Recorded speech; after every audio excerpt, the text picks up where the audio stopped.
Disclaimer: the contents of Studio 151 podcast and the TU Communication Disorders Connection podcast do not represent the views and beliefs of the University of Tulsa and the Mary Kay Chapman Center. Hello, welcome back to the TU Communication Disorders Connection. I'm Chloe McEachern, and today we have a special guest from our graduate program, Cate Trizza. Hey, thanks for having me. Today, Cate is going to introduce speech sound disorders. Speech sound disorders is basically a big umbrella term. So think about that big umbrella. We're going to talk about everything underneath it. First, I'll just start off with a definition from ASHA. Practice Portal 2019, it says speech sound disorders is an umbrella term referring to any combination of difficulties with perception, motor production, and or the phonological representation of speech sounds and speech segments that impact speech intelligibility. So, what does all that actually mean? Perception is kind of the way that we hear and perceive spoken language. Production is actually getting your lips and your tongue and your teeth to all move in that spot to create the sound that you're going for. And then phonological representation refers to syllable shapes such as consonant, vowel, consonant, your stress on words, your prosody, which is like speech rhythm. And then intelligibility is referring to how intelligible someone is when they speak and how much they're being understood by their communication partner, which is who they are having an interaction with. I'll go into it a little bit more, then Chloe and I will kind of talk about some experiences that we've had at the clinic with clients who have articulation or phonological disorders. So again, with speech sounds, the three of the main things that we see at our TU clinic are articulation, phonological, and childhood apraxia of speech disorders. And so I'll start with articulation. That more regards to your motor aspects of speech. So really just getting your tongue and your lips again to do what you need them to do to create a certain sound, like with the L sound. I call it the la-la sound.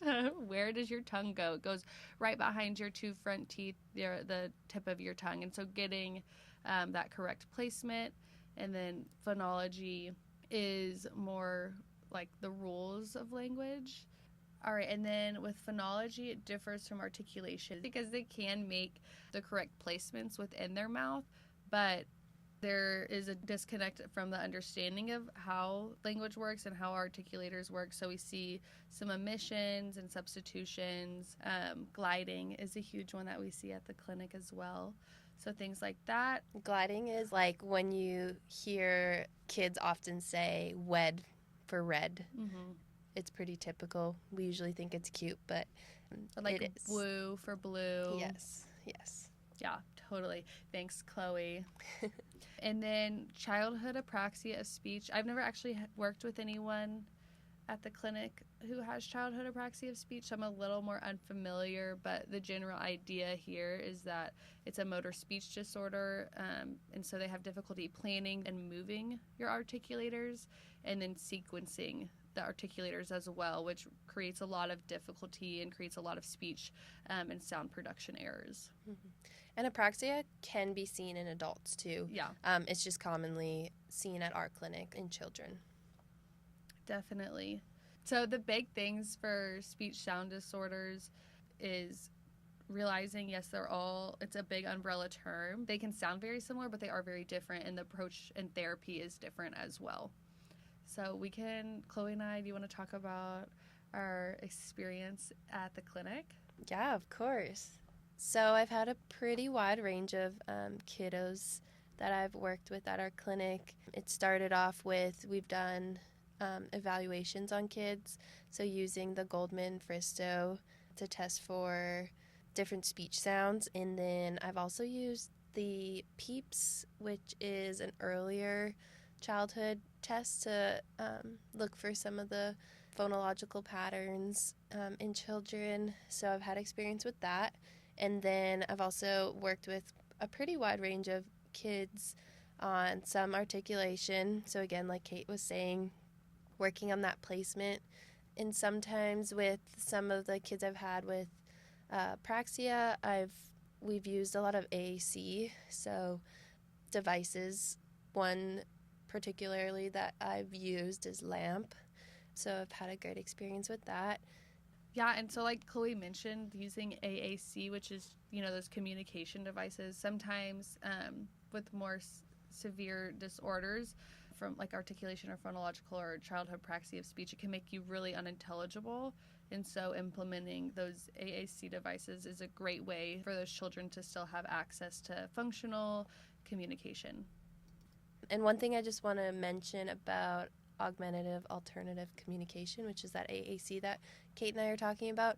I know a lot of people worry that my kid's not going to talk as much because they're using this device to help them, but there is continued research that shows that it really helps in that development and that sequencing and processes to help with their communication.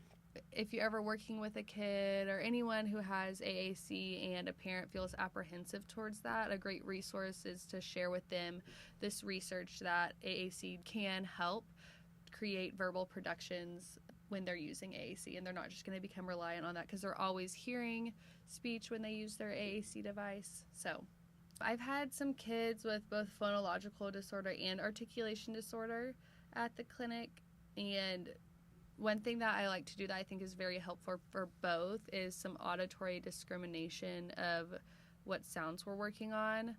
So currently I am working on the F and V production, and so the only difference with those sounds is that your voice is off with F and your voice is on with V, but your top teeth are on your bottom lip for both of those sounds. And so creating the word, let's see.